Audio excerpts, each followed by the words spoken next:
and move forward.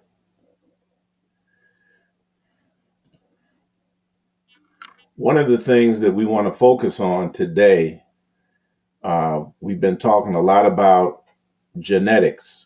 We've been talking a lot about genetics, which puts things primarily in a physical sense.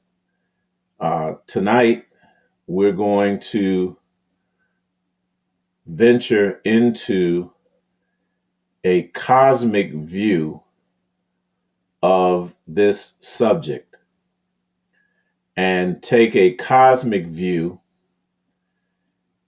And when I say cosmic, just to keep things simple, we think in terms of energy and the causative effect of energy. So we're going to be looking at that. We've looked at the genetics from a bottom-up view, starting with Genesis, where it talks about the heel being bruised, the heel being bruised.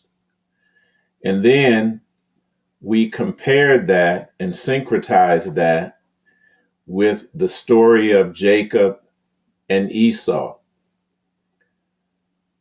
where Jacob came out grasping Esau's heel. All right. And when her days to be delivered were fulfilled, behold, there were twins in her womb.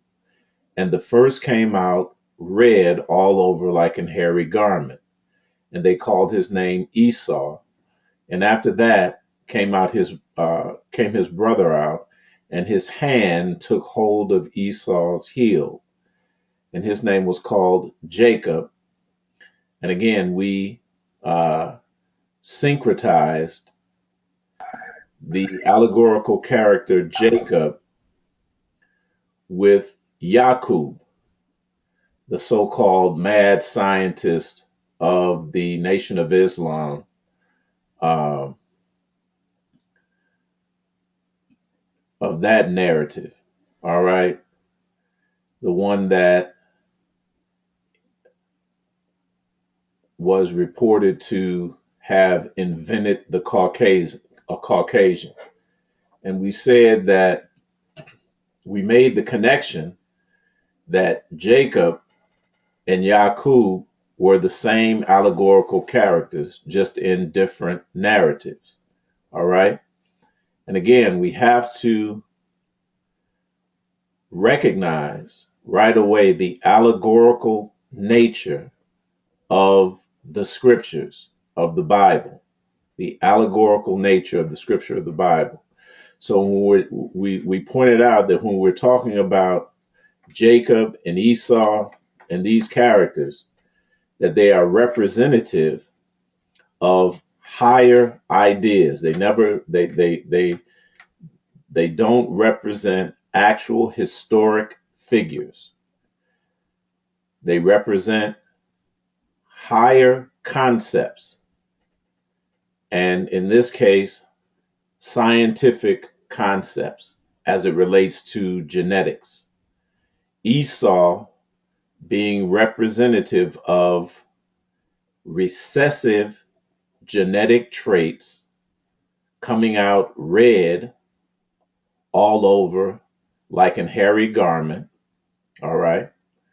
And Jacob representing dominant traits, not two individuals, but genetic characteristics carried in everyone's body.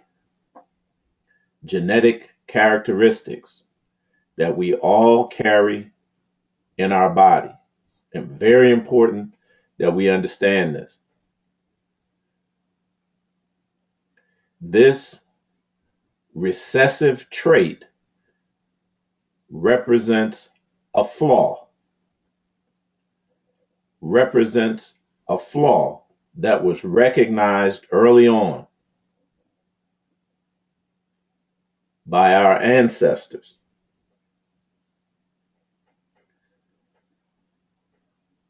It is fundamental that we understand this, that Jacob and Esau represent types. They represent traits. One dominant, that would be Jacob. One recessive, that would be Esau. When we talk about the heel, again, the heel is allegorical as well. It's a symbol. And we pointed out that the heel in the allegory is referring to the generative power or generative organs, reproductive organs, regenerative and generative energy. That's when I say power, I'm talking about energy, and genetics. Because if you look in terms of reflexology, which manipulates energy centers in the body, the heel corresponds to the ovaries and the testes, female and male reproductive organs. And we see here, again, the heel portion corresponding to female and male reproductive organs. Also, from an energetic standpoint, and this is where we're headed with this class, the heel portion corresponds to, again, these energy plexuses or these energy centers within our bodies called chakras, referred to as chakras. And the heel portion correspond to the root chakra, which is one of the major seven, and the sacral chakra. So you see the area of the body that they correspond to, these energy centers, and it's in the area of the ovaries, the testes, the male and female reproductive organs. So when we're looking at the allegory, we're talking about genetics.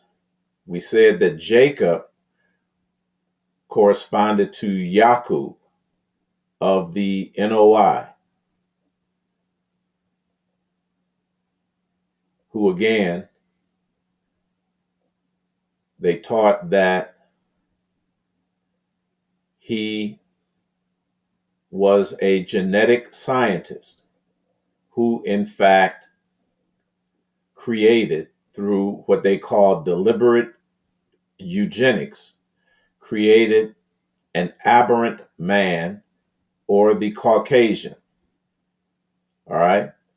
And we went on to syncretize this with Sumerian tales of creation, which the Bible is only partly based on, extracted from these larger, longer, more detailed, more direct to the point Sumerian tales that were earlier, that predate the Bible. All right.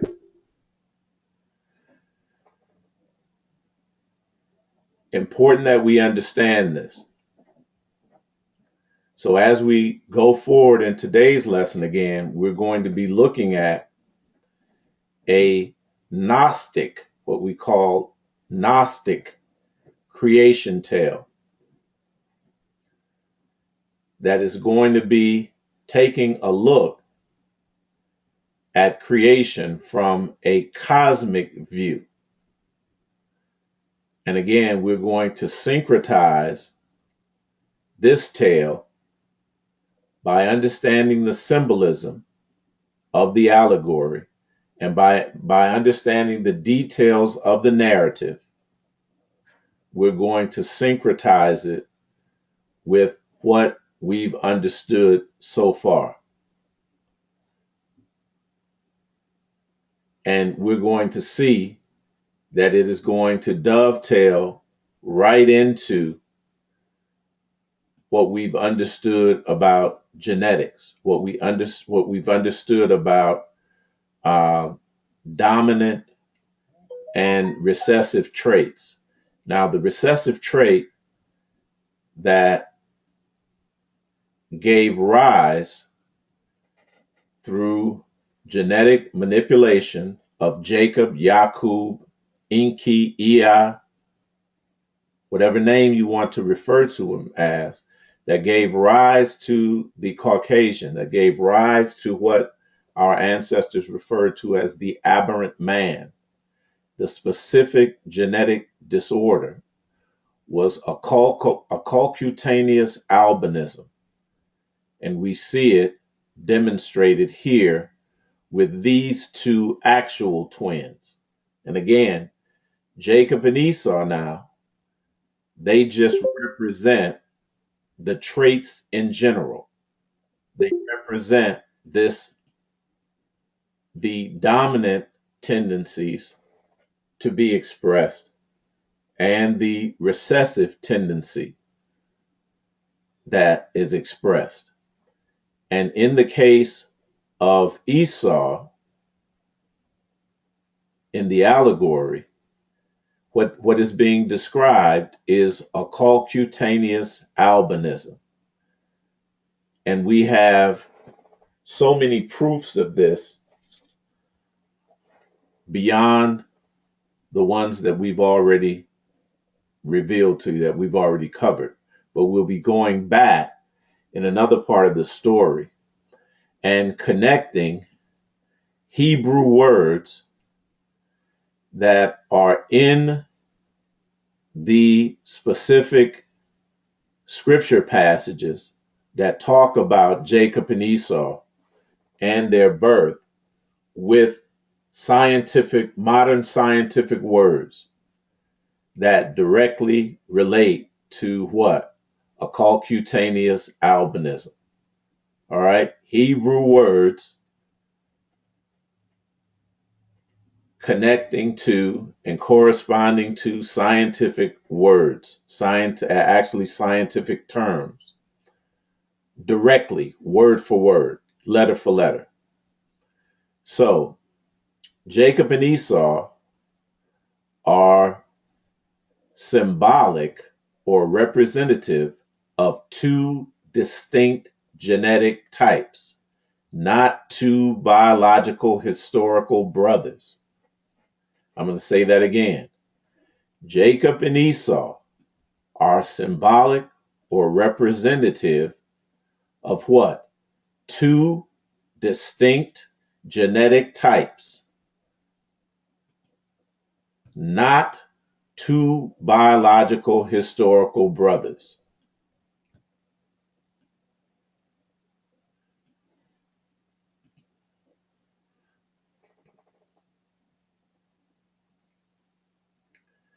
So we talked about the acknowledgement of this flaw and a scientific procedure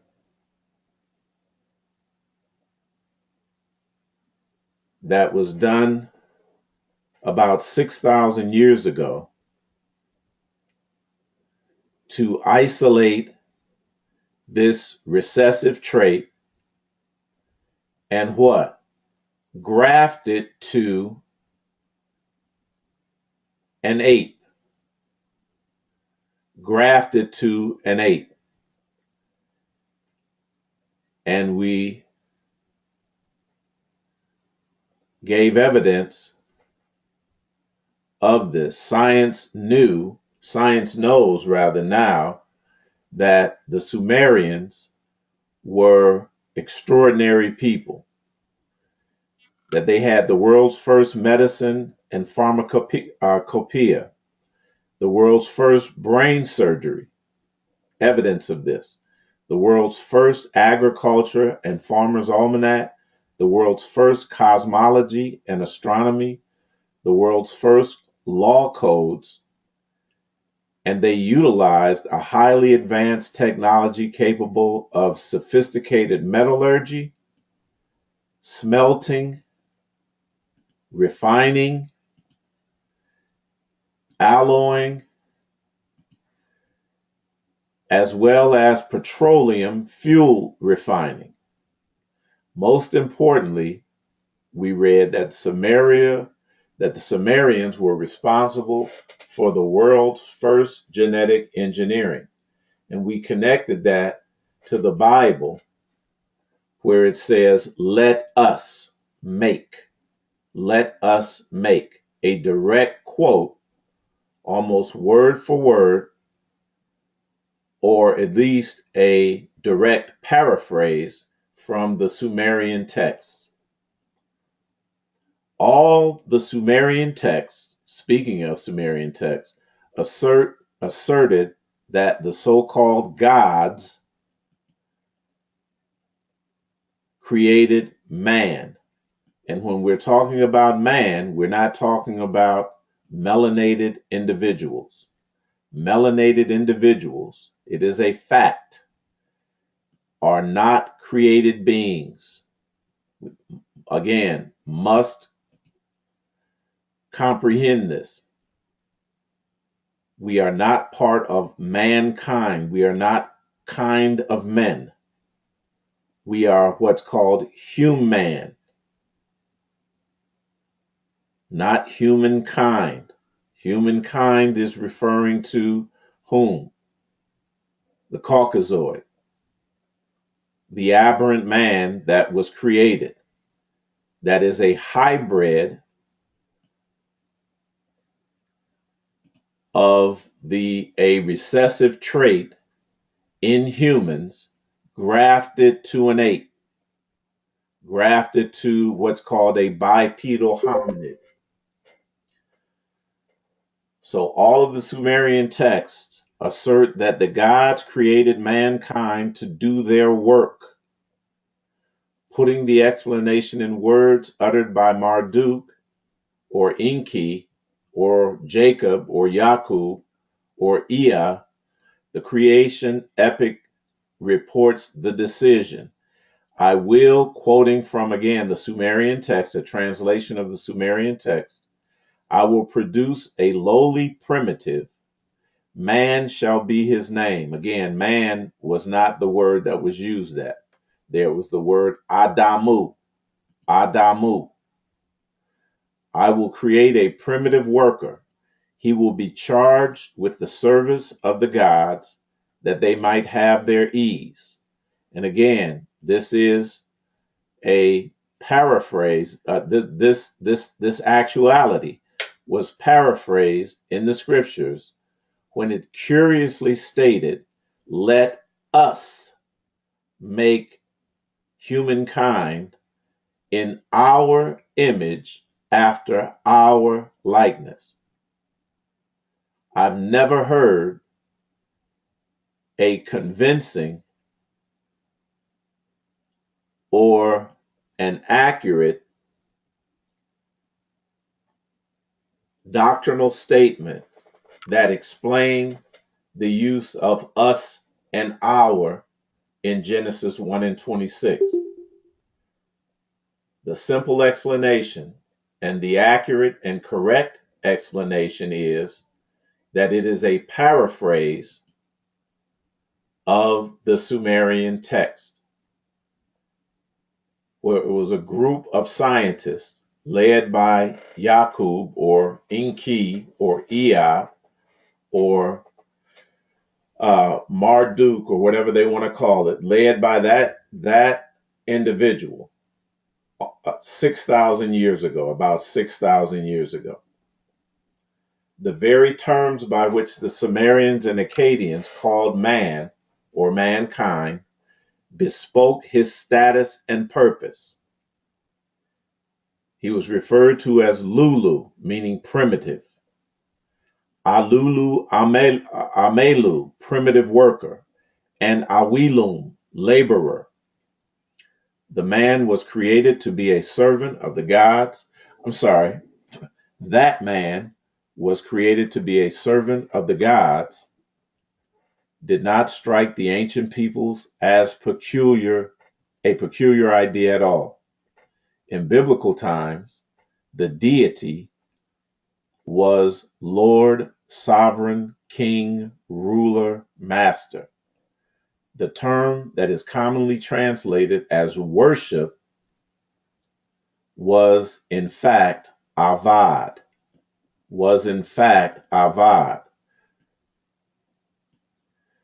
which means to work, toil, labor, serve as a slave. This was not referring to melanated man, indigenous man. Indigenous man created workers to what? Avad, to work, toil, serve as a slave or a servant. Ancient and biblical man or mankind did not worship his God, he worked for him. Again, evidence in the word translated for worship. Avad in the Hebrew, meaning to work, toil, labor, serve as a slave. And again, this lines up with the nomenclature that the Akkadians and the Sumerians used to describe this primitive worker or laborer.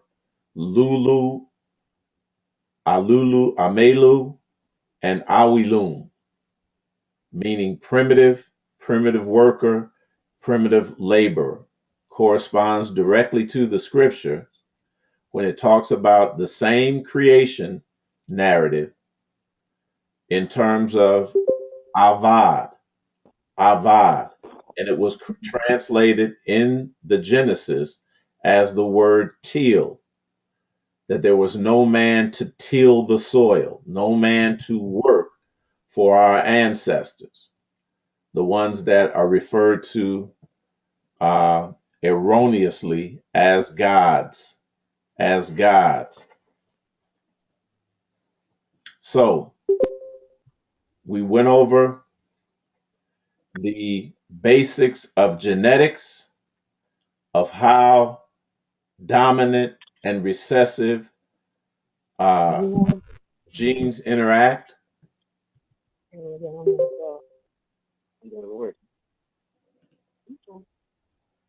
Someone needs to mute their mic. That's all right. I got it. I'll mute it.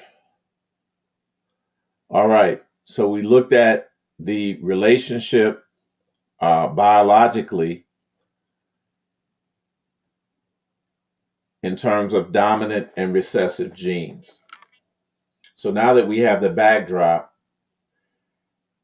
and again, the idea that the Caucasian is a result of a hybridization, a genetic manipulation, a grafting with an ape is obvious in their scientific theories that explain their origin. Darwin's theory of evolution. They know that they descended from apes, not descended, but that they are related to apes.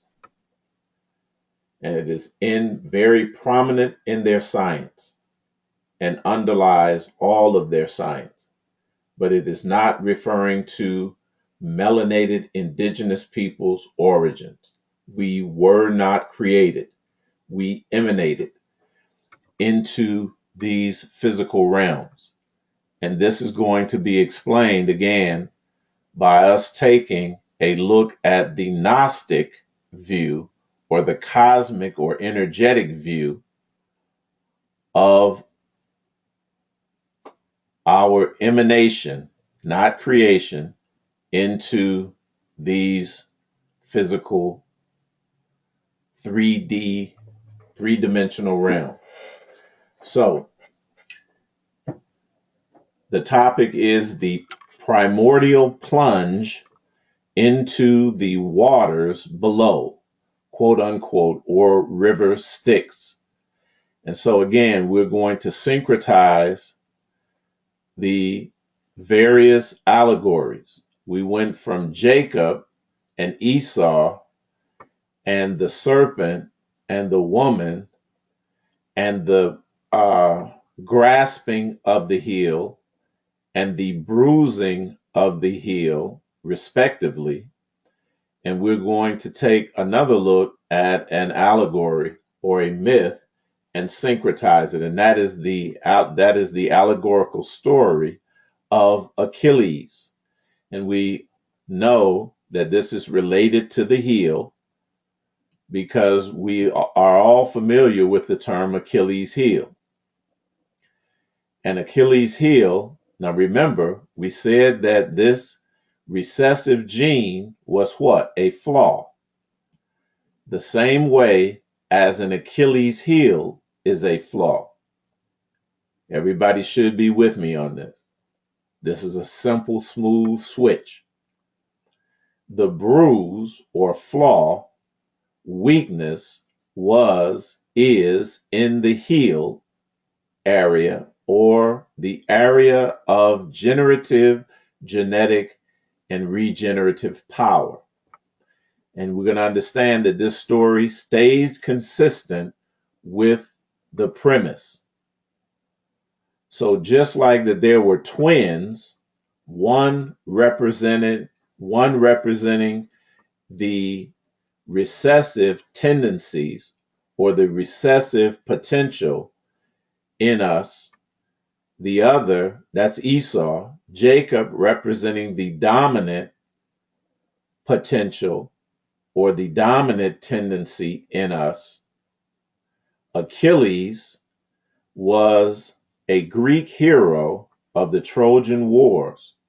He was the bravest, swiftest, handsomest of Agamemnon's army before Troy. All right. So again, those qualities representing the expression of dominant tendencies or dominant genes. All right. He was the son of Thetis and Peleus. His name is perhaps a compound of akos, meaning pain and grief, and laos, the people, a people.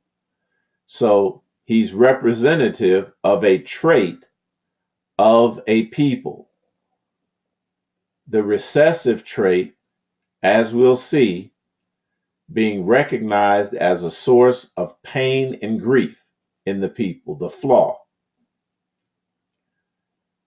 And Achilles' heel is a weakness in spite of overall strength.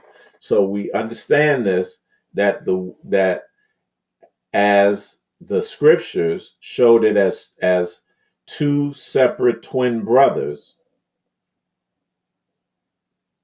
Jacob and Esau, Jacob again being the dominant trait, Esau being the recessive.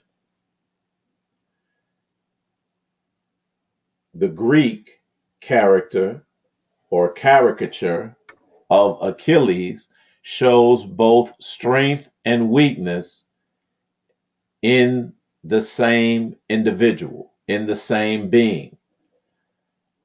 And so it is with Jacob and Esau.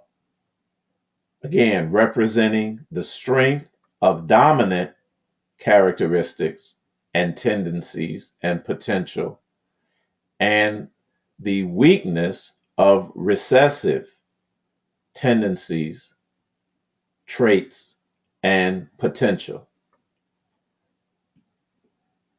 which what can lead to a downfall.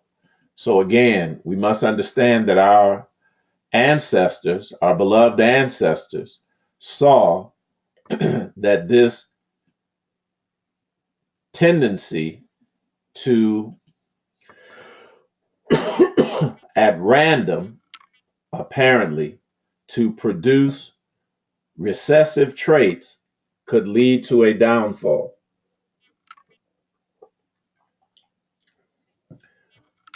While the mythological origin refers to a physical vulnerability, idiomatic references to other attributes or qualities that can lead to a downfall are common.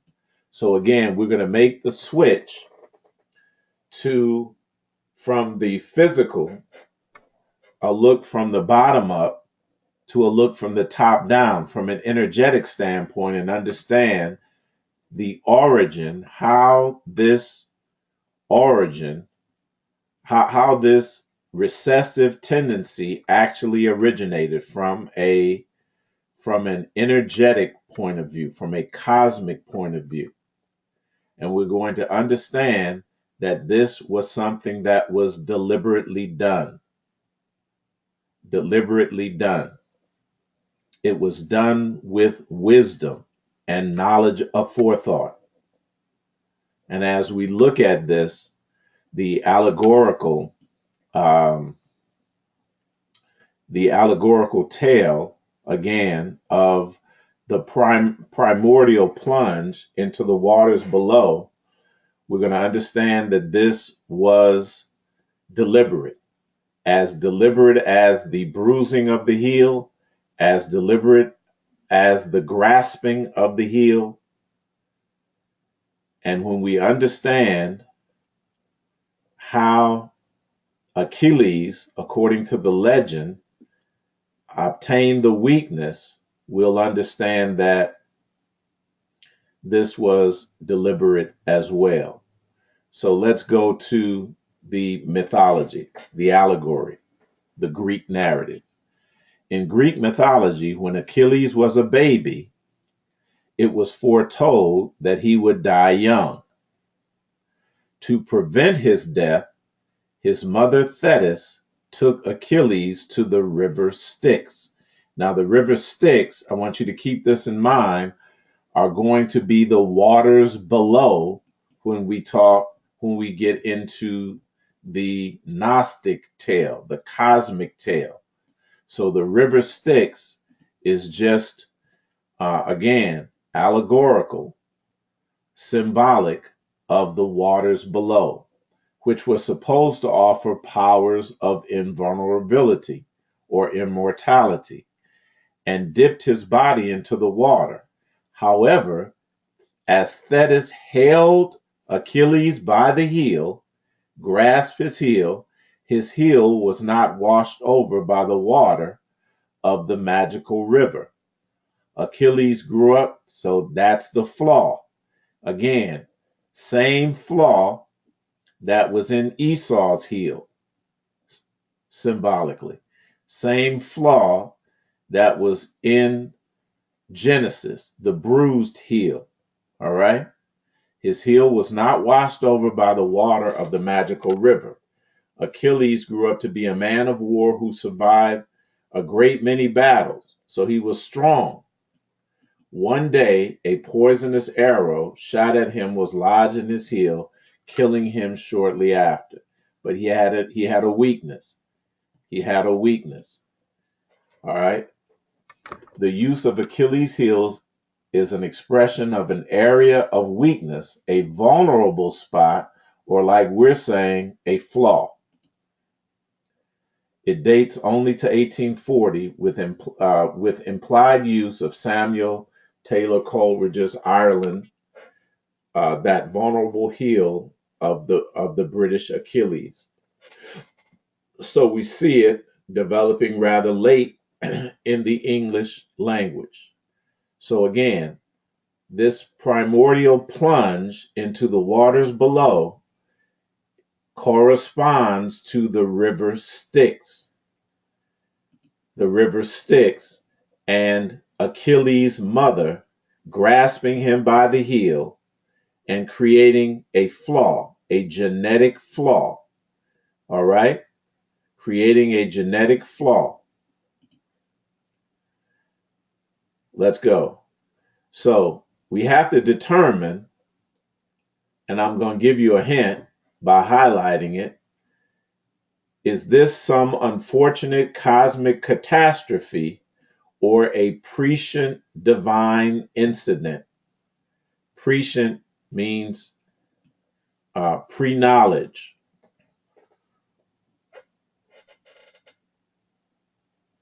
And I'm saying that this was a divine, this is describing a prescient divine incident, something that was done with foreknowledge. The hypostasis of the archons and other cosmological treatises describe how Yaldabaoth emerges from the chaos of elementary matter due to the impact of the Aeon Sophia in the waters below. We're going to understand exactly what this means. So, if you have your notes, you're taking notes, write down waters / waters below / river Styx. River Styx, Styx.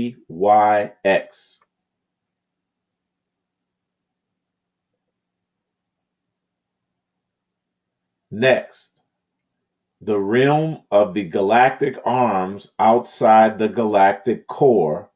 Pause. Write down arms and then write down the word core. Because again, we're going to syncretize these things up on the cellular and molecular level. This is a cosmic view, but our ancestors told us to be wise and understand what? As above, so below.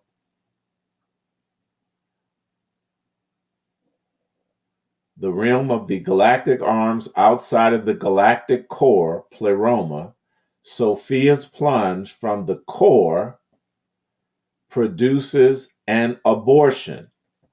Now that is the term that they use, abortion. However, a better word is premature birth. A more correct term than abortion is a premature birth. But ancient peoples looked at abortion differently than we did. Was no abortion clinics. So when they referred to an abortion, they were just referring to a premature birth. Hence, something that is flawed or defective. In the elementary realms. In the elementary realms. Now write down the term elementary realms. So you should have waters, waters below, river Styx, arms, core, and elementary realms.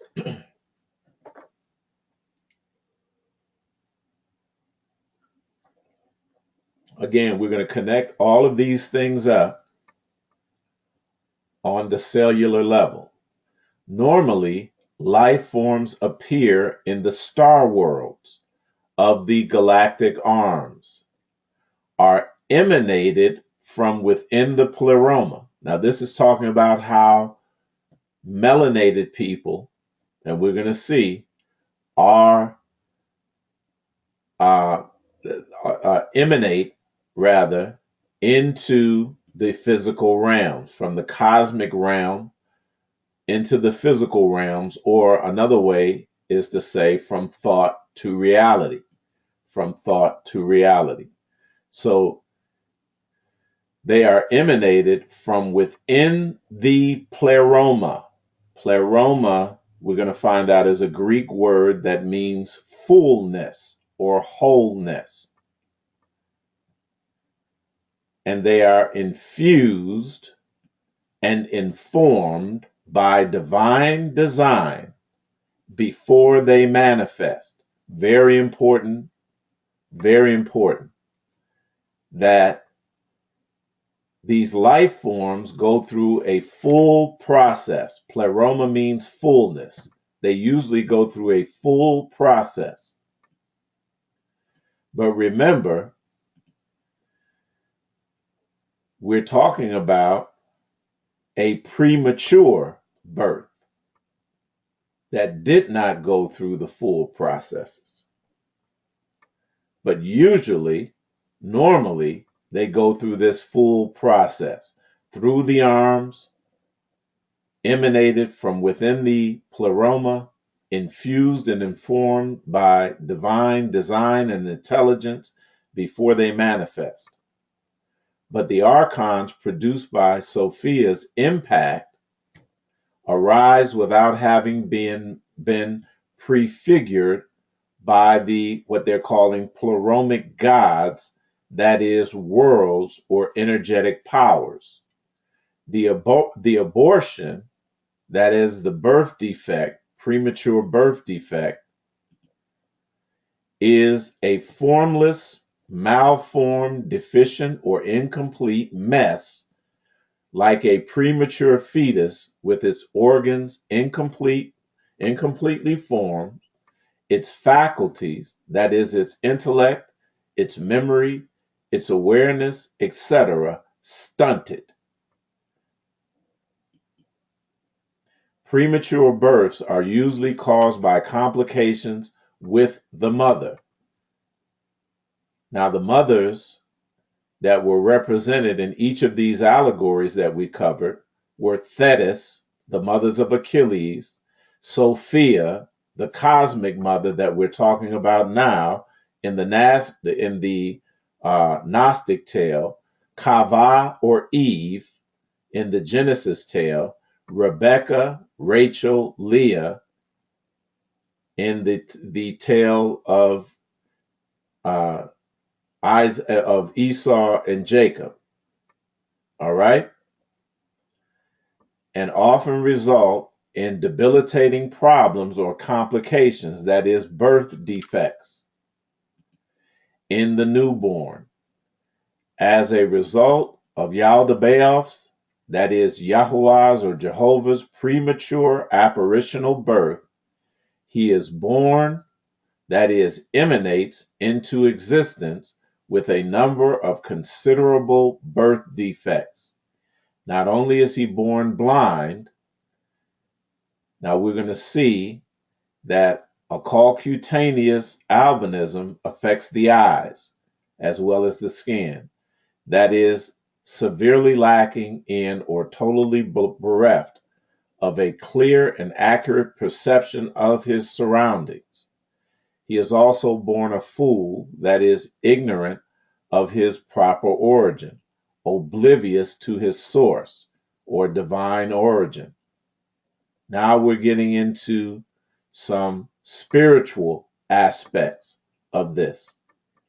An intelligence or presence higher self that is above.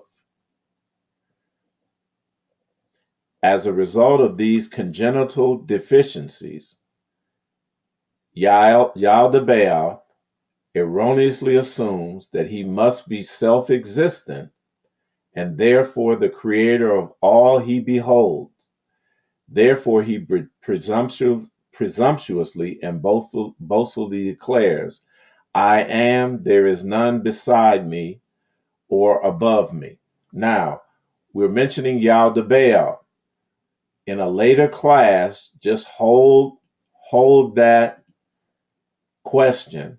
If you have one, put a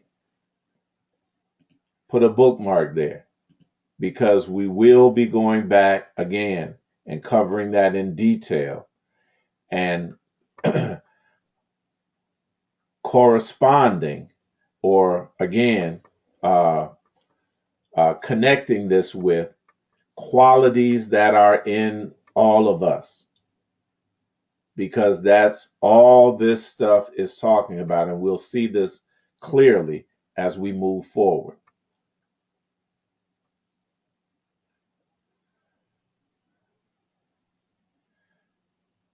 Now, let's talk about this pleroma.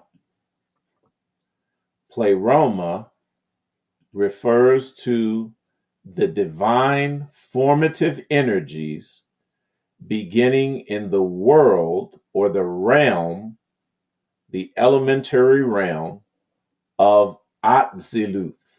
I'm giving you another word, but we're going to connect this all together. Trust me.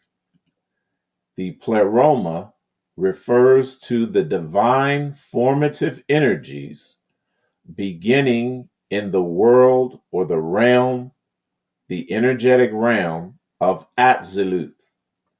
Pleroma is a Greek word meaning fullness, that is, completeness or wholeness.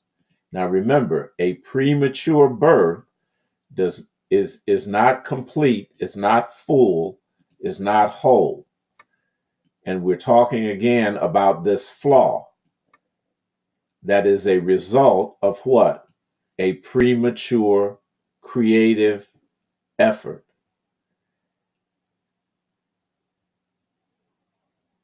Pleroma means that which is or has been filled or completed.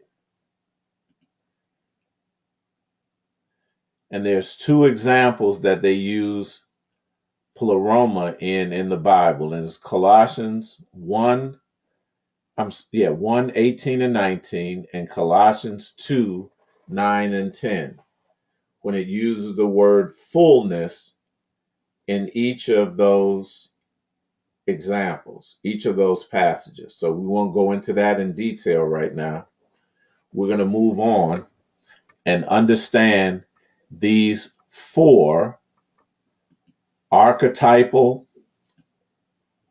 or formative worlds or realms.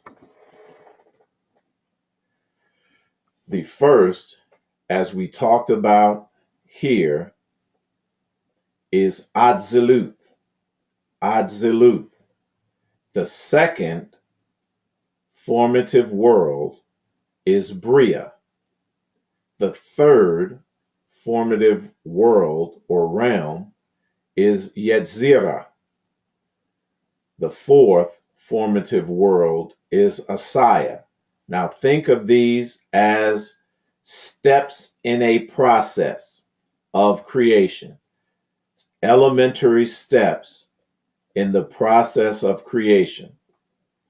The first step creates the archetype or the template, the idea of what is going to be formed. The second is creative, the actual first step in the creative process. The third is formative, where things begin to form up. How? According to the archetype or the template.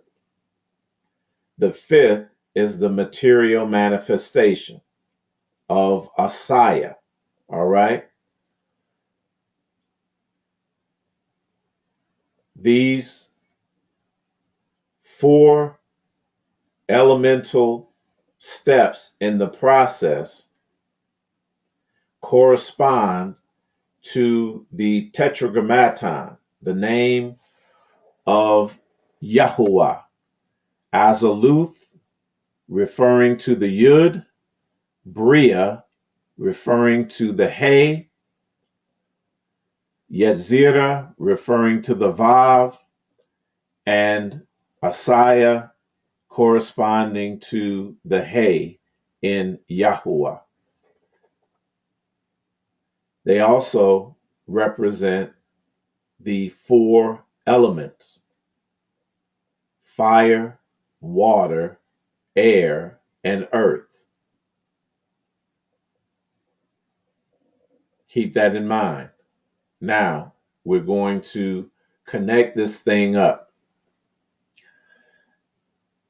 In the Gnostic account of the creation, the hypostasis of the archons, it is revealed that Aeon Sophias plunge into the waters below, that in Aeon Sophia's plunge into the waters below, that she somehow bypassed or circumvented passage through the pleroma, the archetypal or formative realm of Atziluth.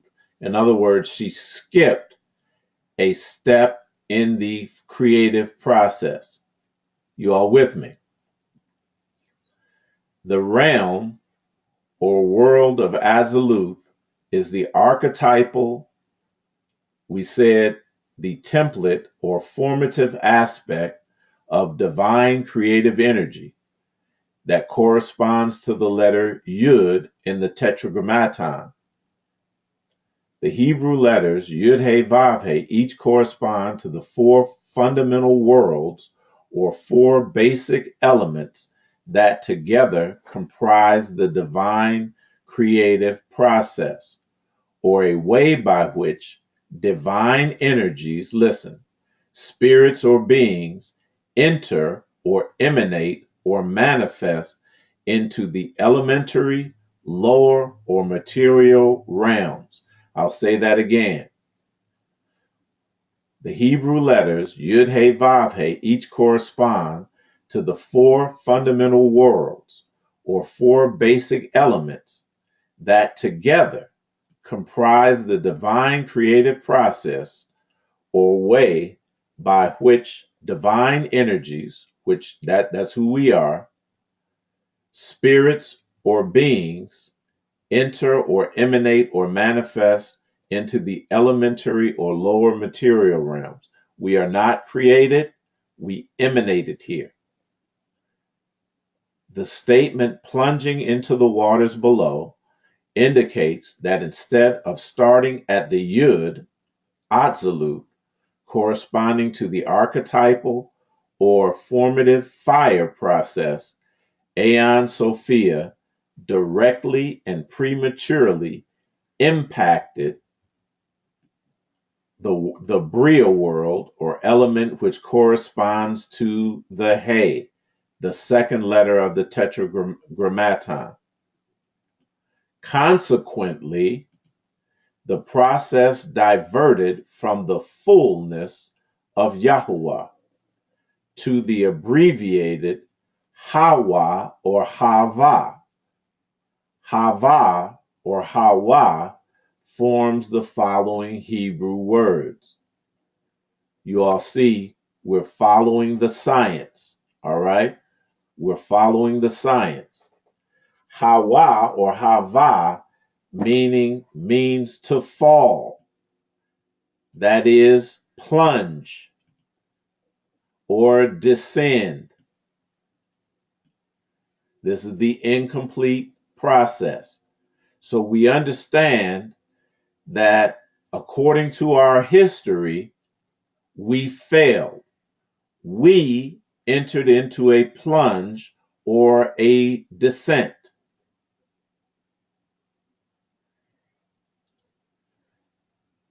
And it began when we began to be physical, to become physical or material, or to exist within the physical realms. We came here with this flaw. Hava is a primitive root of the word Haya, and it is translated as I am, Haya. The words declared by Yahweh in Exodus 3 and 14. Both of the above words are phonetically similar to the word kava, meaning Eve, which means life, living, and refers to, as the scriptures tell us, the mother of all living. So we must understand now, according to our syncretization of the various narratives that Eve, being the mother of all living, produced something that was defective. Again, allegorical. Eve is representative of the feminine principle. It was never anyone called Eve or Kava. It is an allegorical narrative explaining a much higher cosmic or scientific principle. Kava or Eve in Hebrew, in the Hebrew creative narrative, is undoubtedly Aeon Sophia or Thetis in the Aeon Sophia in the Gnostic creation. She is Thetis in the Achilles allegory. The familiar biblical tale of Kava's Eve eating from the forbidden tree, perhaps prematurely, can be syncretized with the not so familiar Gnostic account of Aeon Sophia's what? Premature plunge into the waters below. But we have to know that both Eve and Aeon Sophia represent wisdom, so that they knew exactly what they were doing. They were causing an effect. The tale of Aeon Sophia is a fantastic sci-fi cosmic rendition of the more mundane or earthly version of the Adam and Eve myth. Like all syncretistic myths, each account expands, reinforces, and clarifies the other. In addition, both narratives give an account of the regrettable, defective, and flawed concomitant effects that result from these mythical women's unilateral actions. So again, connecting the myth up. Now, you remember I told you to write down the word arms. I want you to look at this melanocyte. You see the four arms here. Everybody see the four arms called dendrites. You all with me? I told you to write the word down core. All right? Look at the nucleus of the dendrite.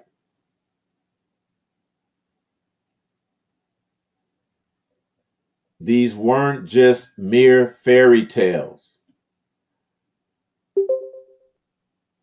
talked about by ignorant individuals that were dumber than we were years ago.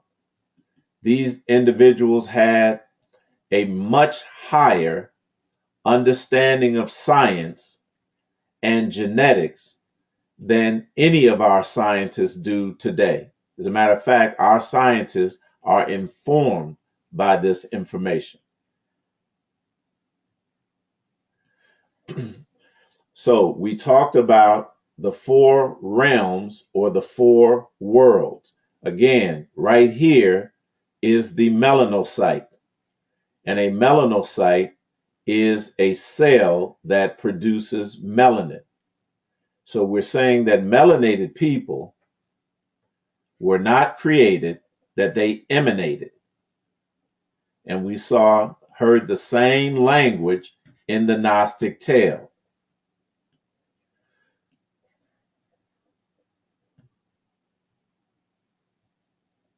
We talked about the four stages of emanation, of fullness, that begins in stage one, which is called the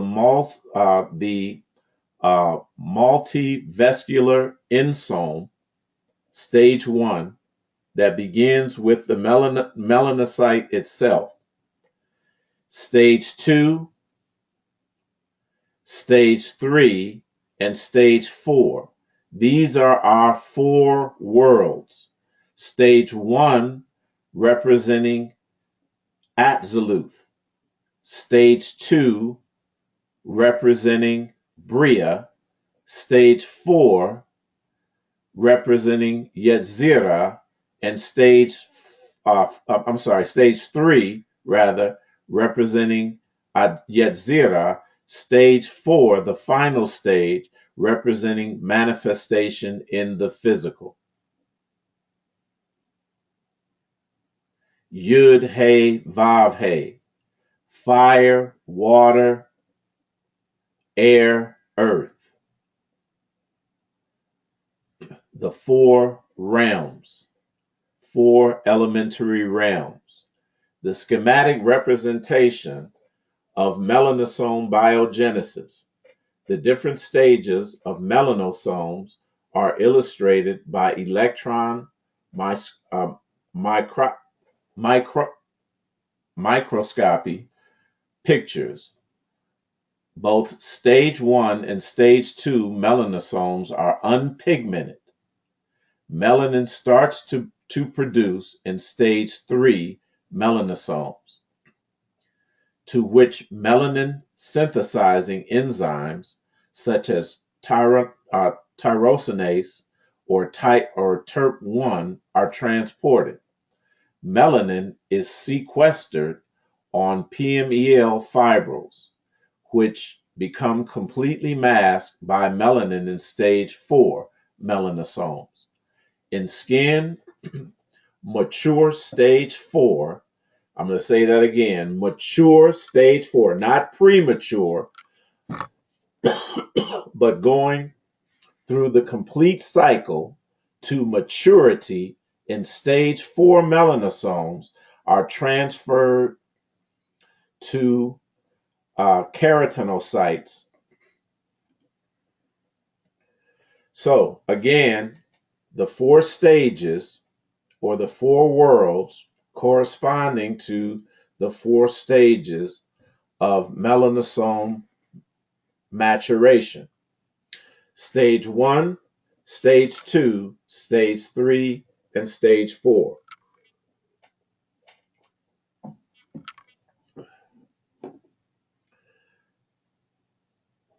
Melanosomes exist in 4 distinct stages as they become increasingly laden with melanin pigment prior to transport out into the cell into neighboring keratinocytes via melanocyte dendrites, via the arms, via the pleromic arms. Are you all with me?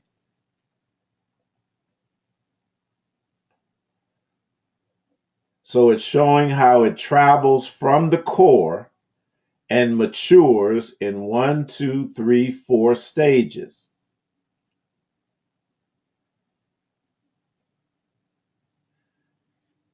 And it is representative as melanin in the surface of the skin. So, blow this up. On the left, now you remember we talked about the defect. The defect represented by Esau. It is when melanin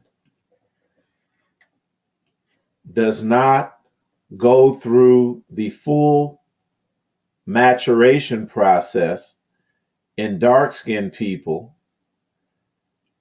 and shows up as albinism, Oculocutaneous albinism.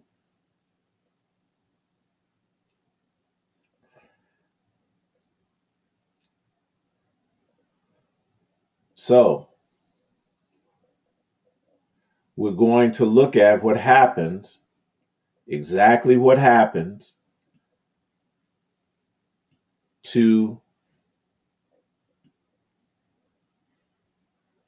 have this trait manifested in the physical, in the material world or show up as a defect or a flaw called Oculocutaneous albinism. This chart represents what happens in Oculocutaneous albinism. Although it starts off at the core and the nucleus, it doesn't go to stage 1. Where do we see the arrow going? It bypasses stage 1, circumvents stage 1, and what? Which is Atziluth, which corresponds to Atziluth, or the Yud in Yud-He Vav-He, and plunges. And stage 1 also is the fire, the formative fire, but it plunges straight into the waters of Bria, which corresponds to stage 2. Do you all see this? So again, these are the ancient forefathers were not just telling idle tales to amuse us. These allegorical tales corresponded to very sophisticated genetic and cellular processes.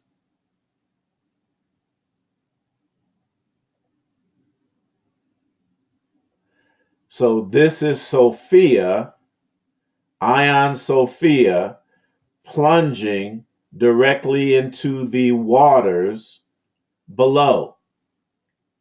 This is Achilles' mother, Thetis, grasping his heel and plunging him into the river Styx. And it creates a flaw. Why? Because it does not go through the fullness of the process. And as in the Gnostic tale, everything that is produced is what? Defective. It has that flaw.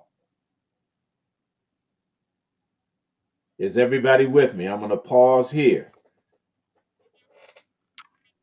Everybody with me?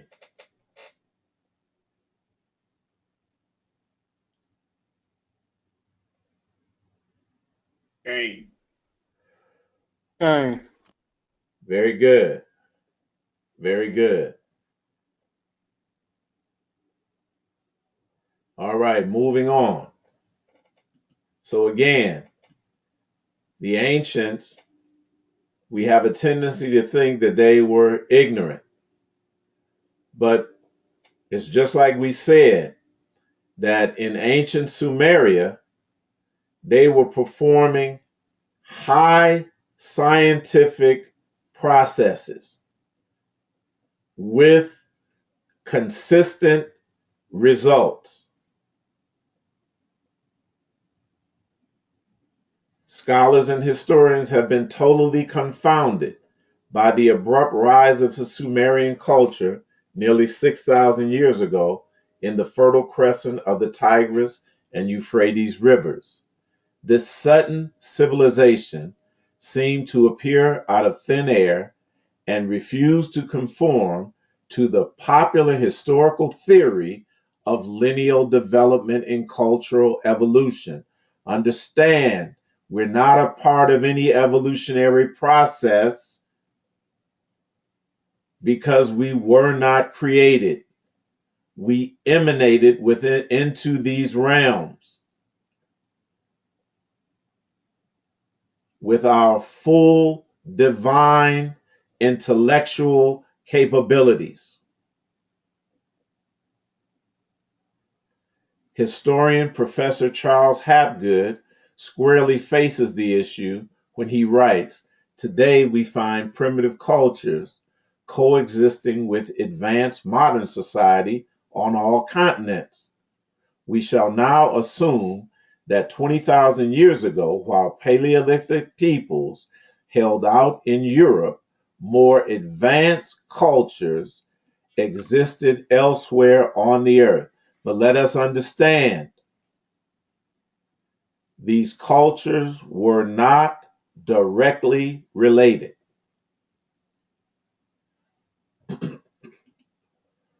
The more advanced cultures referred to were not created beings. They are beings that emanated into these material realms. These are our ancestors, connected through genetics, connected through ancestry. But this flaw has been problematic, and it reflects the problems that we have had as a people. Directly affects that. But we have to understand the science of this now, because everything has its basis in our understanding of cosmic laws, energetic laws, and the true nature of our existence here, and the true nature of this reality. So we are on the doorsteps of this.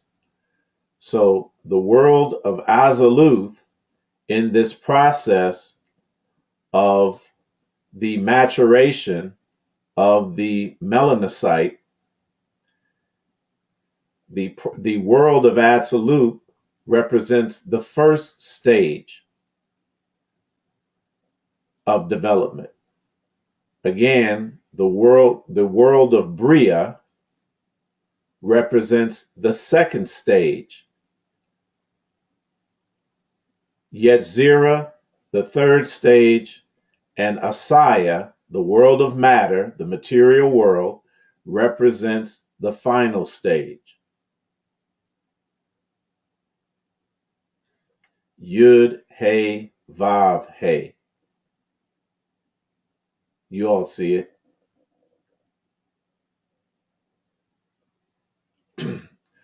Oculocutaneous albinism, or OCO, is a group of inherited disorders, flaws, defects of melanin biosynthesis.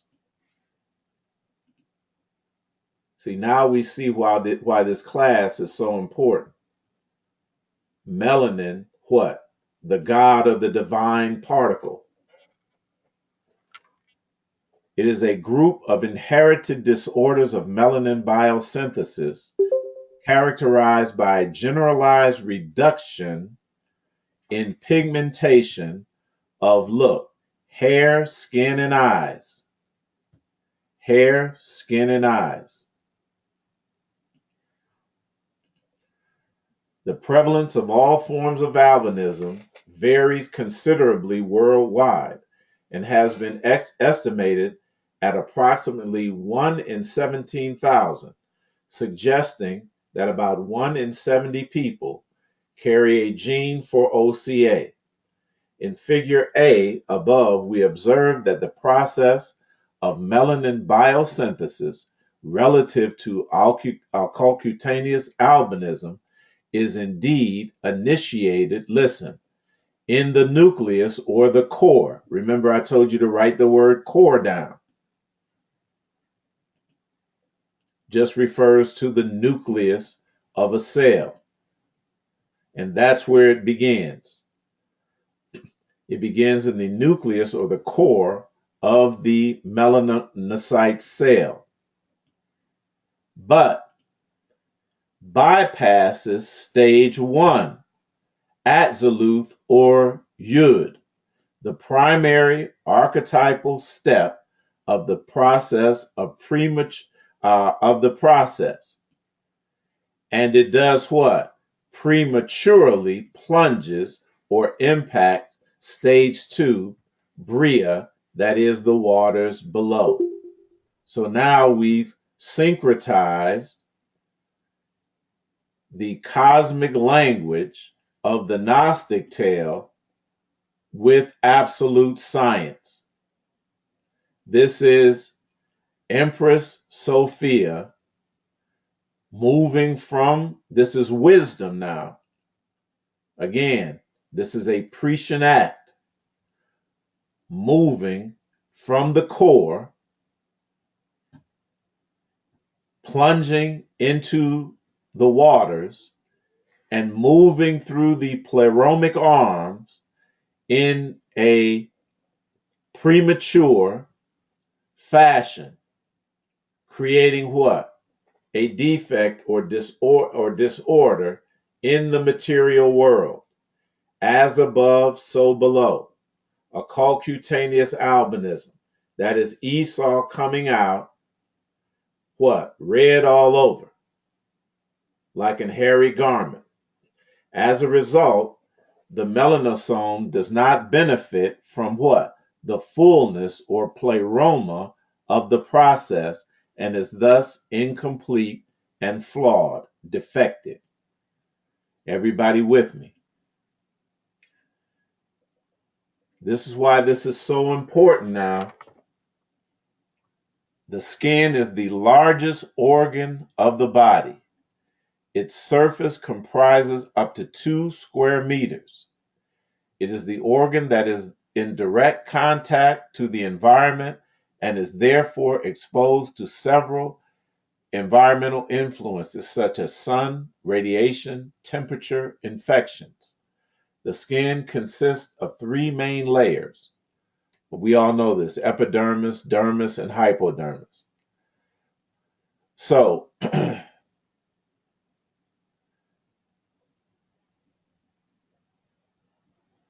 we looked at the melanocyte and we said it had these arms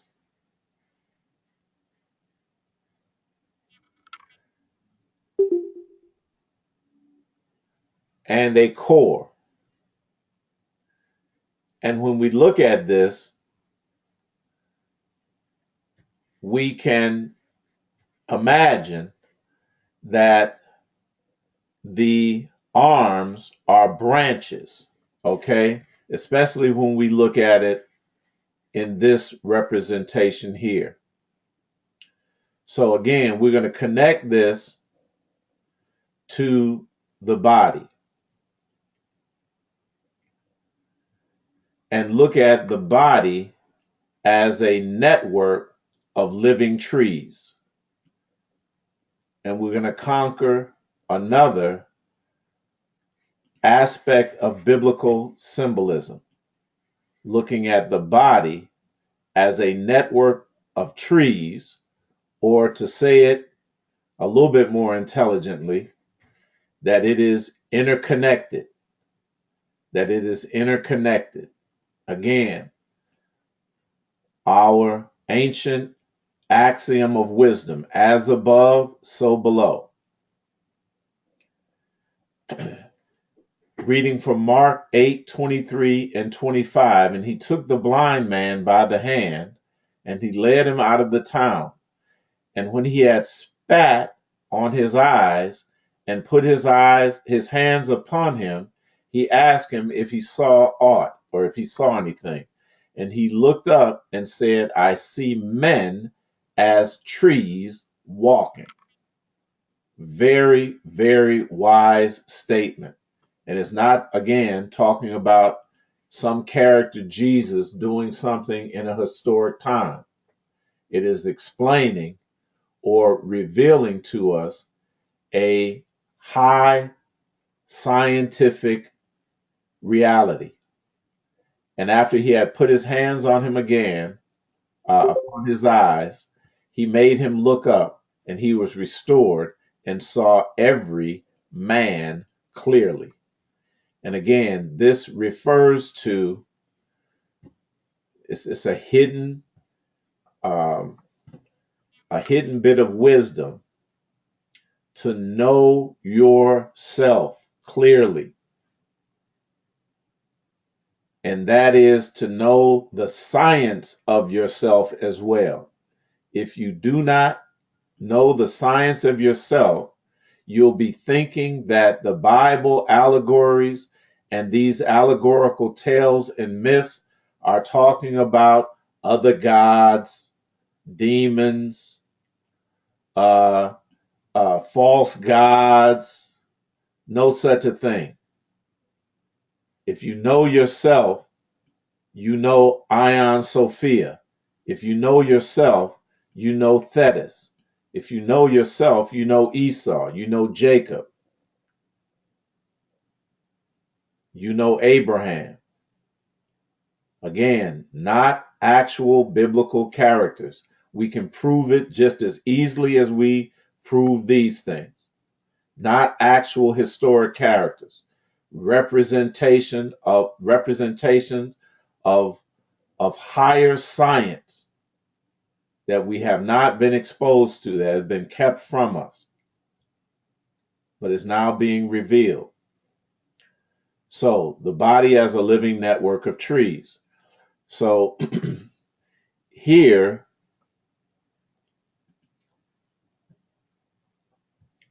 we see the different types of neurons, including melanocytes that look like trees with branches on them, with roots and branches.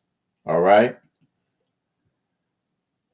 This is how, number one, our bodies are interconnected, an interconnected network of what? Living trees that connect us to our source, which is the cosmos. Melanin is dark matter energy. It is what everything that is created or everything that is made from melanin. And again, we're not just talking about the melanin that is on the surface of our skin. That is really, it's important. That's why we covered it, but it is not as important in terms, as the deep tissue melanin or neuromelanin. And this is why we're making the switch to the to the inner aspects of the body. So, and we're looking at the hidden Kabbalistic tree of life. When you see a melanocyte, and this is how it's represented, it actually looks like a tree that has been laid on its side, as well as other neuron types. And it's curious that they have them like this. Most of them are in the body are actually like this. And we'll see that. They're actually turned upside down. But we'll see that in another representation. So when in esoteric writings, like the Bible, again, allegorical, where it talks about the two trees, the tree of the knowledge of good and evil and the tree of life, it is actually talking about the same tree, but just different aspects of the tree. The top of the tree corresponds to the bottom of the tree, the top of the tree being the leaves and the branches, the bottom of the tree being the roots. But the most important aspect of the tree, just like the most important aspect of what we call creation or emanation, is the energetic aspect of it that gives rise, or the energetic roots that give rise to the what is seen in the material or above ground. Just as this process begins at the very core, all right, and develops in the stages through manifestation, from fire to water to air to earth. So the roots are the most important aspect of it because it gives rise to everything else. And again, we see the melanocyte actually as it is in the body. And again, it corresponds to the tree. And the important thing that we're showing you graphically is as above, so below. That we must know ourselves and know that as melanated beings, we are connected by virtue of inheritance to our energetic source.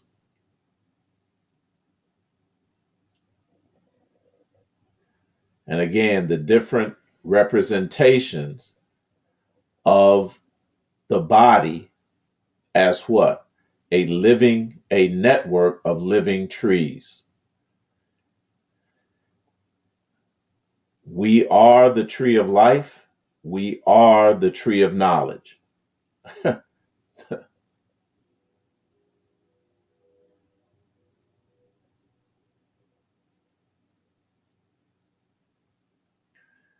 So let's look at the different representations or the different manifestations of melanin. Now we see it on the cellular level, but let's see the different manifestations of melanin in the material realms. A dendrite, which is again the arms, these branches, branch-like substances or branch-like formations on the melanocyte. A dendrite is defined as a short branch extension of a nerve cell, along which, listen, impulses received from other cells, that's information, that's energy, received from other cells at synapses are translated to the cell body. A crystal or crystalline mass with a branching tree-like substance, tree-like structure. So again, it represents itself as crystal or crystalline as well. Dendritic is defined as having branched form, what? Resembling a tree of a solid consisting of crystalline dendrites. The idea or conception of tree-like is even deeply embedded in the lexicon of language. Branches of knowledge, medicine, science, branches of a library, our family tree, the roots of learning, the roots of knowledge, the roots of education, etc. Branching out, getting to the root of, etc. It's all in our lexicon of language. The tributaries of creeks and streams and rivers, etc., are called branches. Kabbalistically, though, Kabbalistically speaking, the roots or lower or hidden tree, referred to as Kalipot, or the tree of knowledge of good and evil, and its power is accessed via Dath, knowledge. The Klepoth, and we're going to get into this a little bit later, represent the primal, true, hidden, vilified, demonized, satanized, divine power of melanin. This is why you don't hear people teaching about it. They won't delve into this. So as above, so below. We see what's called dendritic lightning. That is melanin in its energetic form. Dendritic lightning. You are always going to see these tree branch-like extensions. So melanin is not simply something that is chemical or biochemical. It is very powerfully energetic, and it represents the supreme power in the universe. This is upward dendritic lightning, looking exactly like a tree. These are various forms of crystalline dendrite, and we see it also expressed in nature in water crystals called snowflakes. To the far left, this is liquid crystal DNA, again, associated with what? Genetics and reproduction. In the center, you're seeing various forms of dendrite morphologies that look just like trees. This looks like it could be coral or a plant in someone's backyard, but that is actually dendritic copper. Dendritic copper. So when our ancient forefathers represented these things, whether in whether they drew them or they described them, they were turned into, and again, this is a melanocyte, a representation of a melanocyte. They turned them into monsters with one eye in the center because they had no idea what a nucleus was, or with multiple eyes.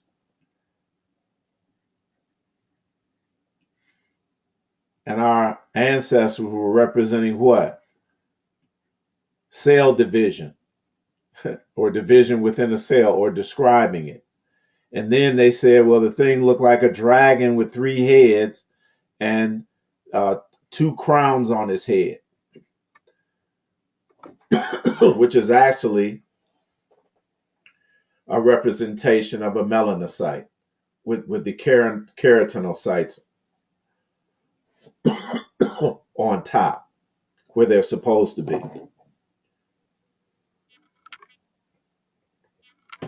So we're going to pause right here and take a break, and we're going to move this back to the Bible narrative. So now that we understand this flaw, this defect, and from an energetic or cosmic standpoint, how this was manifested with knowledge of forethought, with wisdom, that is Aeon Sophia, that is the anytime you see the feminine element or the feminine representation, this represents wisdom, knowledge of forethought, a deliberate act. So this was no cosmic mistake,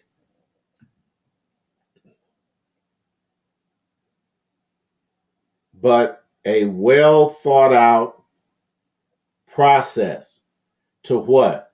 Bypass a fundamental stage of the creative process and make a flaw manifest, to make it manifest. Because as we saw in the allegory, Thetis had knowledge. Thetis had knowledge.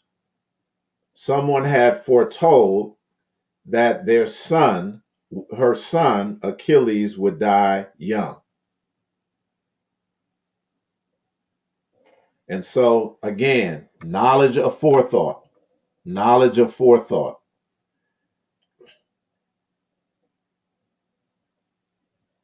And she went to the river Styx, plunged her son in, just as in the Gnostic allegory, Aeon Sophia bypassed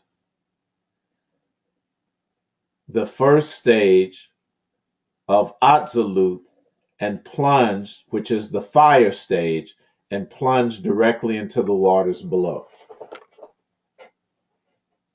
We have to know the divine wisdom, the divine knowledge that some of our ancestors possessed. And when you see the whole story, it is awesome. It is unbelievable that we have these same characteristics and potentialities in terms of intelligence. It is mind-boggling. So we've seen the different representations of melanin in nature. So again, we're going to take a pause, about 10 minutes. If anyone has any questions, you can present them now, and we will address those. But I'm going to put the recording on pause. I'm going to start off this last portion where we began this session and talking about this heal, all right? And we're going to carry this idea forward. And again, the heal, as you all know, is referring to a genetic flaw. So when in Genesis, the 3rd chapter, it is said, "And I will put enmity between thee and the woman, and between thy seed and her seed, and it shall bruise thy head, and thou shalt bruise his heel." So we want to talk about this one word, enmity, because we're going to break this thing all the way down. Enmity. And we're going to look at this now. We took it to a cosmic or energetic level. Now we're going to take it into a historic level, because the allegory, again, when we talk about the word allegory, and I'll go to it very quickly if I can find it. 1 second. Just do it this way. When we talk about, I'm sorry, misspelled it. When we talk about allegory, as we defined it before, an allegory is the expression by means of symbolic fictional characters and actions of truths or generalizations about human experience. So again, the Bible is using symbolic fictional characters. Also, the Gnostic tale is using symbolic fictional characters. The tale of Achilles, a symbolic fictional character that was talking about what? High science. And also actions of truths or generalizations about human existence. So when we talk about the word enmity,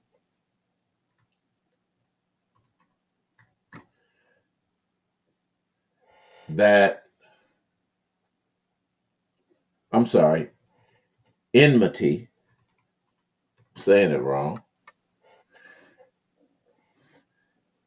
that is spoken of in the biblical narrative or the biblical allegory. It talks about enmity and controversy. All right? We just read that there would be enmity between the two seeds of the woman and the serpent. And now we're pointing to this area of controversy that the Lord has with Judah. The Lord hath also a controversy with Judah, and will punish Jacob, that is Jacob, according to his ways. According to his doings will he recompense him. He took his brother by the heel in the womb, and by his strength he had contention or contended with God. So this controversy and enmity that is going to exist based on this flaw or this defect and the way that Jacob or Jacob or Ea or Enki dealt with this. All right. And just as the Aeon Sophia acted unilaterally, and Kava or Eve in the narrative acted unilaterally. We went over the fact that Jacob or Jacob or Ea acted unilaterally, went outside specific instructions as it related to the formation of this aberrant man. The formation of the aberrant man, the Caucasoid, was to take the defect, the recessive aspect, bind it or graft it to a recessive female, hominid ape, and produce an aberrant man, a Caucasoid, that would isolate the recessive qualities, the recessive traits, the recessive tendencies within a seed or within a lineage. So that but the prediction would be that the prediction was rather that there would be enmity and controversy as a result of this. We have to understand that the first created hybrid was like a mule. All right. It could not reproduce. It was androgynous. And when we read in the Bible that Adam was put in a deep sleep, it is talking about the unilateral decision that Yaakov or Enki made that was against the wishes of his superiors at that time to create a male and female version of this Caucasoid that could reproduce on its own. I just want you to accept that right now. I have the proof in many of the ancient texts where this conversation went on. And it talks about it in, again, unquestionably clear detail. And we might get to it today.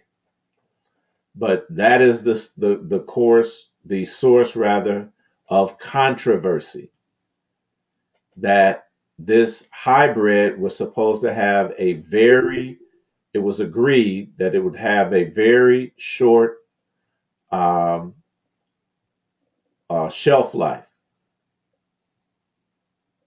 And indeed, that we're gonna understand that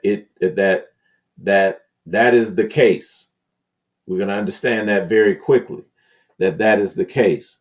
But there was a unilateral decision made to take what the Bible uh, the Bible narrative says, put Adam in a deep sleep, and then took what is called a rib out of him and created what? Woman. Created a female version that allowed him to reproduce. We know that hybrids like a mule, a donkey, and a horse, when you crossbreed those things, that a mule and a henny cannot reproduce.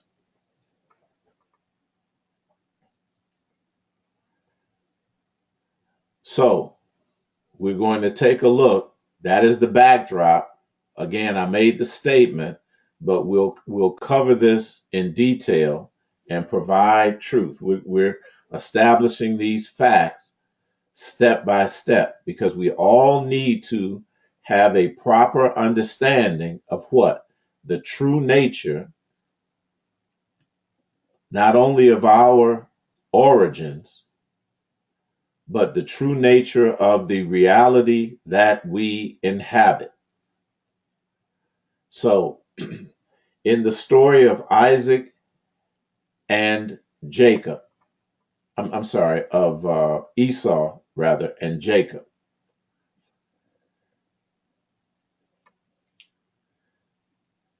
we read, and Isaac entreated the Lord for his wife because she was barren, and the Lord was entreated of him, and Rebekah, his wife, conceived, and the children, this is Esau and Jacob, struggled together.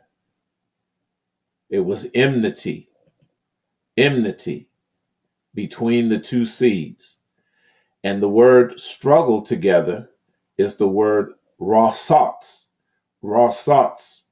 in Hebrew. And it means that they were trying to crush, bruise, or grievously oppress one another. That sounds like enmity within her. And she said, if it be so, in other words, if I'm being blessed, why am I thus? Why are these two children, as it were, trying to crush and bruise? Why are they fighting? And she went to inquire of the Lord, and the Lord said unto her, look, two nations are in thy womb, and two manner of people.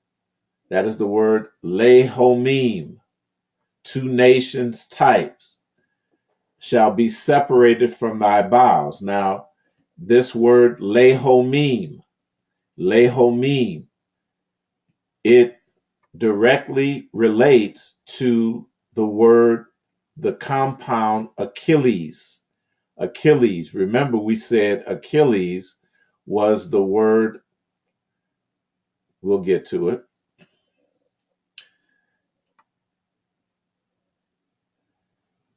That Achilles, where is it at? Was a compound word. Here, the word akos, which meant pain or grief, and the word laos, lehomim, laos, people. We refer to that as the laity in English, but it has this basic laos or laos, akos, pain or grief, and then it goes to correspond to these two nations excuse me, struggling together in Rebekah's womb. And it says that they were two nations and two leomim, two manners of people. Again, relating to that last part of Achilles, Akos and Laos or Laos. And the people, and the one people rather, will be stronger. Now we know that that is the referring to the dominant trait of Jacob, or prove superior to, than the other people. All right. This is going to be the source of controversy historically for us. And the elder, that is Esau, shall serve the younger. The elder shall serve the younger. Esau was the elder. Jacob was the younger. And we already said that Jacob produced what? A primitive worker, or Ea, Enki, whatever you want to call it. Jacob, Yakub, produced a primitive worker. You all with me? So we're going to understand how the younger, hybrid, non-melanated Afro-European populations supplanted the older, original melanated populations. White genetic annihilation, the roots of white supremacy. I thought this was brilliant, what our elder, Dr. Francis Cress Welsing, did. And I think that this is often, it's a shame that we, first of all, the majority of us are not familiar with this great work that she did, which was an expansion of what Neely Fuller Jr. did. This is high science. And the sister did a tremendous job in really underlying this, the causes of controversy and enmity between these two people. Forced labor was widely used in England.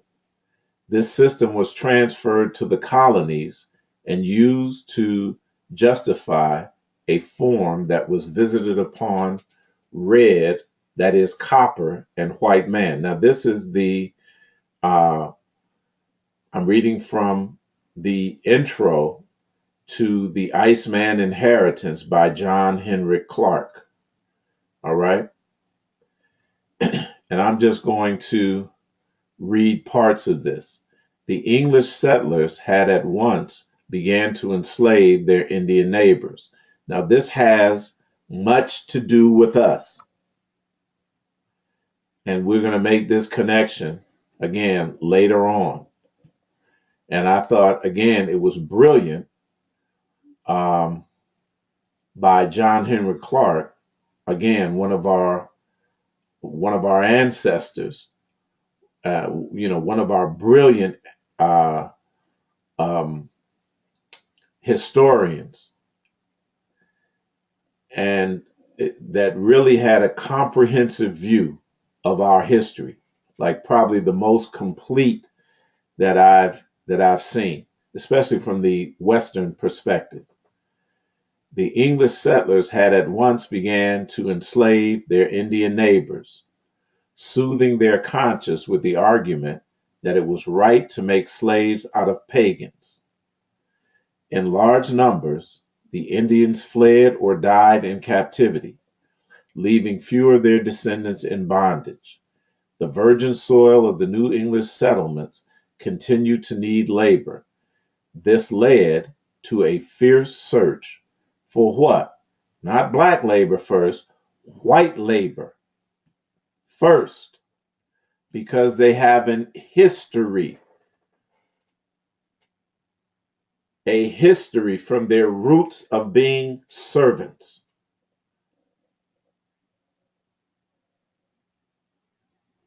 Primitive laborers. And it subsequently led to a search for black labor. You all got to see this now.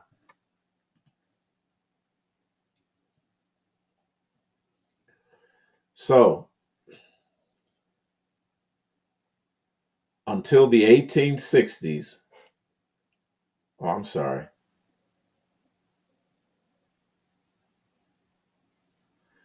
Let me see that. Oh, let me read this first. This is what I want to go to first. Frances Cress Welsing helps us to understand the Cress theory of color confrontation. And when she's talking about color confrontation, she's talking about she's incorporating all of the science that we've incorporated. She's referring to all of the science that we've incorporated thus far and connected to what? The controversy and the enmity that the Bible speaks of. In her groundbreaking book, The Isis Papers, The Key to the Colors. If you haven't gotten this book, if you haven't read it, I highly recommend it. She explains racism, white supremacy, and its roots. The root of racism is fear. Listen, fear of white genetic annihilation. What have we been talking about? So all we've been talking about is the attributes and potentialities of what?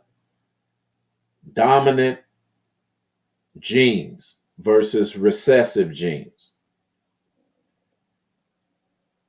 We've looked at scripture verse after scripture verse.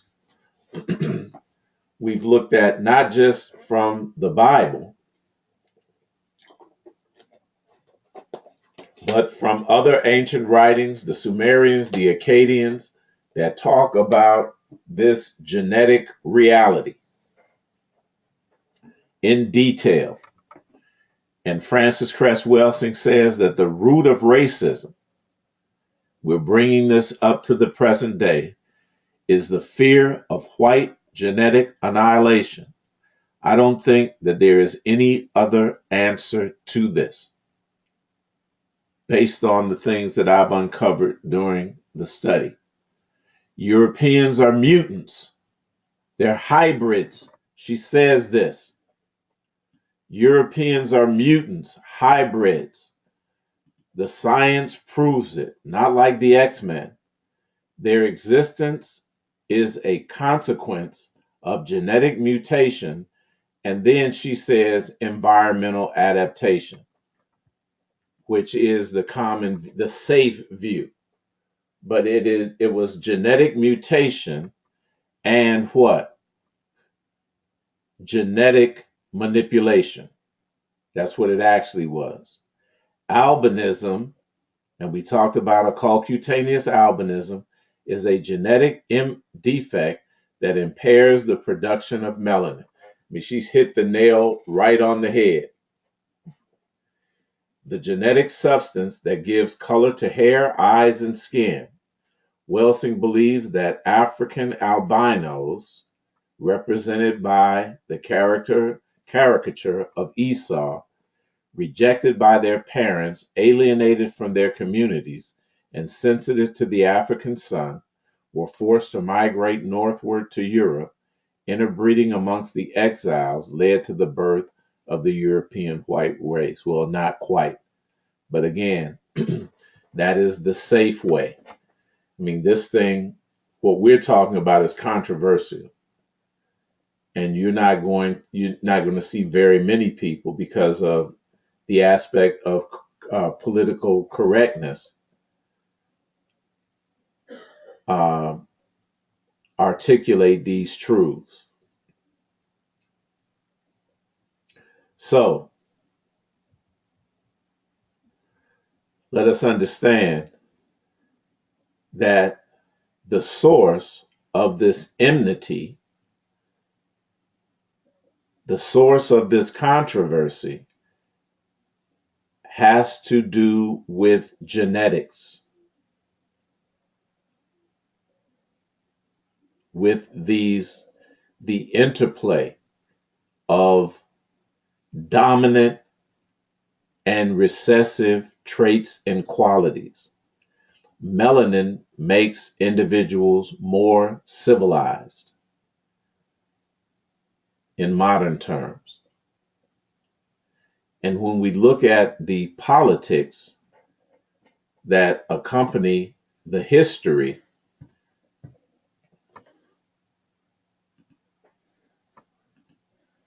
we can see that the headlines are dominated by the facts that we're bringing out here. The National Geographic cover. Now, Francis Cress Welsing said that all of this is due to what? A fear, a deep-seated fear. Racism, white supremacy has its roots in a fear of genetic annihilation. Now, it's one thing when we say it, it's another thing when they say it. They understand it. So you see a very recent National Geographic cover, talking about the evolution of Europe, how waves of immigrants are breeding the future, fear of genetic annihilation. You see the current politics in the United States, Donald Trump, the building of the wall, the harsh immigration and deportation legislation that has been enacted, fear of genetic annihilation. It underscores every aspect of our history and our existence on this planet with this Caucasian. Fear of genetic annihilation. Emmett Till, you whistle at a white woman and you're tortured, disfigured, and murdered. You caught with a white woman. Fear of genetic annihilation. What do? They castrate you. Fear of genetic annihilation.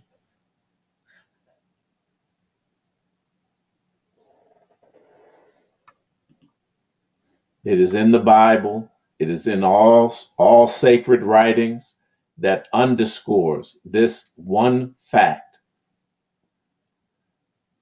Until the 1860s, many states restricted or prevented women from owning property.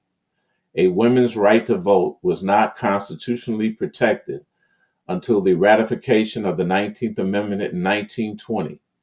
It was not until the Civil Rights Act of 1964 it was not until the Civil Rights Act of 1964 included sex on the list of characteristics that could not be discriminated against. Race, age, religion, and national origin are the others, that the door was open for the concerted campaign against gender discrimination. See, we thought this was about civil rights. You thought it was about your rights. Nah, it was about women's rights and gay rights. Equal rights have come more slowly for gay men and women. Since the 1980s, a growing number of states and municipalities enacted laws prohibiting discrimination based on what? Sexual orientation. Under the Clinton administration's Don't Ask, Don't Tell policy, the military cannot ask about a service person's sexual orientation. And gays in uniform must keep their homosexuality a secret and refrain from homosexual conduct. In 2003, Supreme Court struck down state laws that make sodomy a crime, reversing an earlier decision. This is an article called Civil Rights for Minorities and Women. And what happened was a squeeze play. The Civil Rights Act squoze out the ones that were marching for equal rights. That's melanated individuals. And juxtapose them against white women's rights and gays' rights of gay people.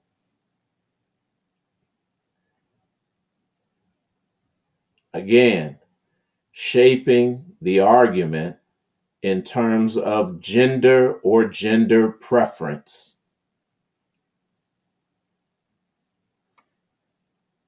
And black folks still catching hell.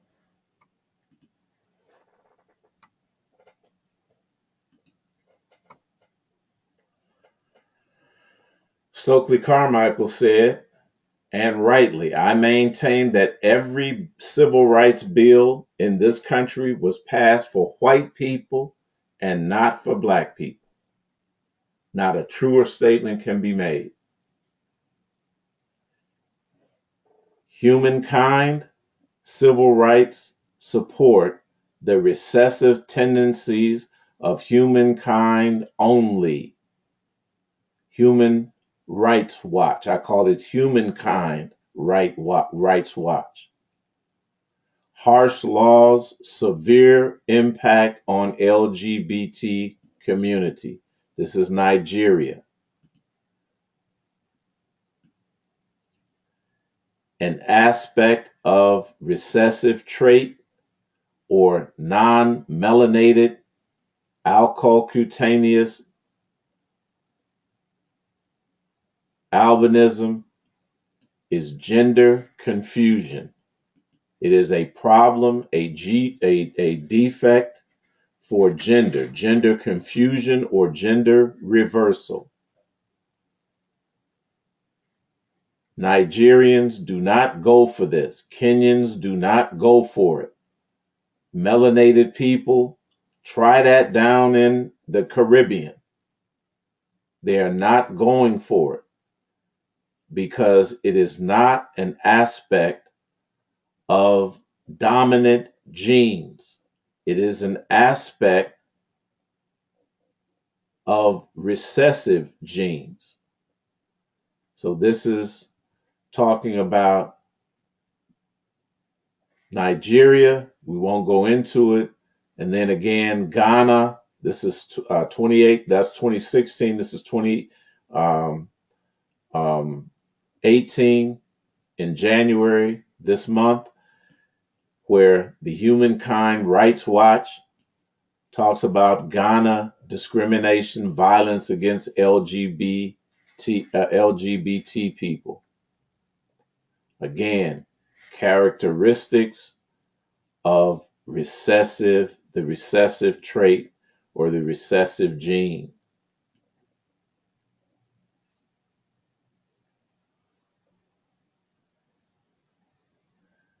As we close this particular session, we're reading from 2nd Esdras 6, 6, and 9.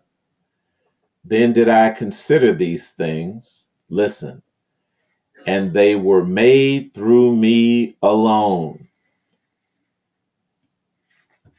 Again,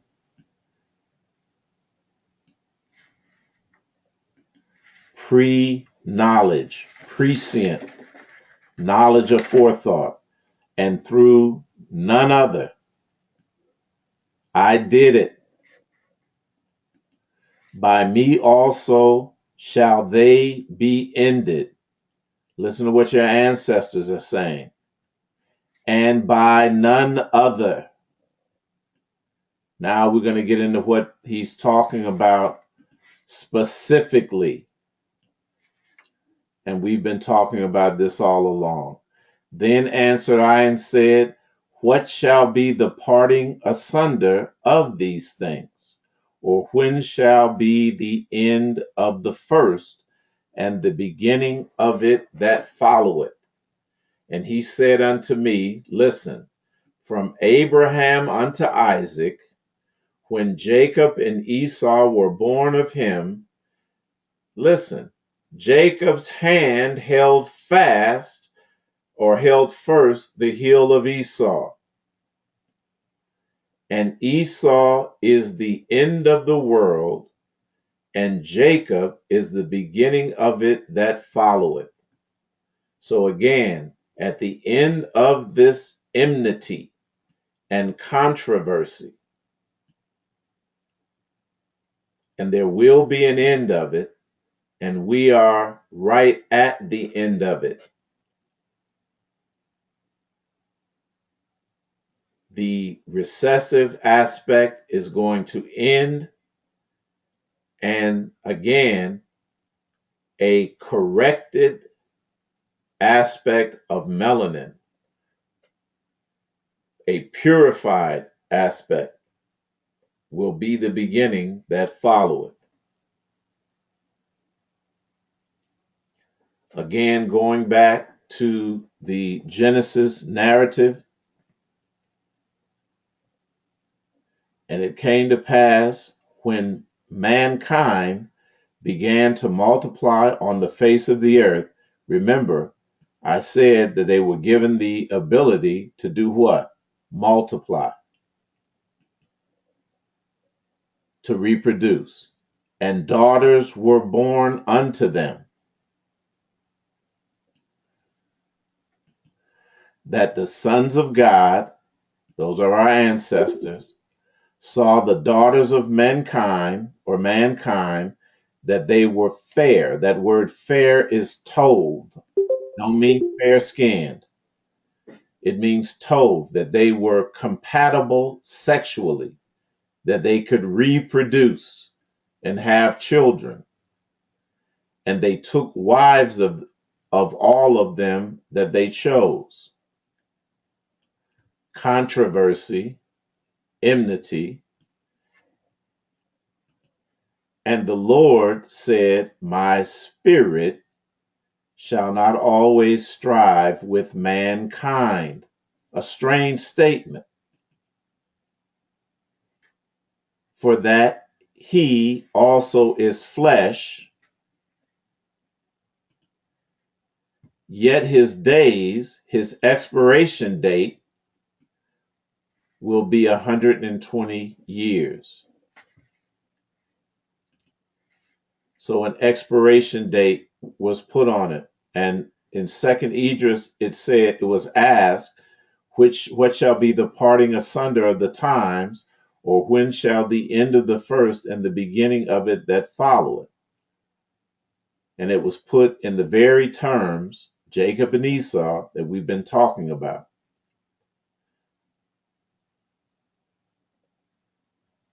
Now there were giants in the earth in those days. Listen to how this is put. That word giant is called Nephilim. The word giants, rather, is translated from the Hebrew word Nephilim. And again, Nephilim has to do with something that fell. Nephal means to fall or to descend. Remember, we covered that before. And also after that, when the sons of God came into the daughters of mankind, so-called demigods were formed, which were of old men of renown. And God saw what? The wickedness of mankind was great in the earth. This behavior that was directly related to what? Recessive traits and qualities. And that every imagination of their thought, the thoughts of their hearts were only evil continually. This is recessive behavior, recessive behavioral traits began to multiply, and it repented the Lord that he had made mankind on the earth, and it grieved him in his heart. So now we've connected up these allegorical myths and tales into one unified story. Now, this, because we have not been exposed to a comprehensive look at the scriptures, this is going to take concentration and effort, mental effort on your part to go over your notes that I'll send you and familiarize yourselves with this narrative, because it is accurate, it is dependable, and it corresponds to science as well as history, as we've seen. All right. So we're going to end the recording right here, and I'm going to put it on pause, and we're going to entertain questions, comments at this point.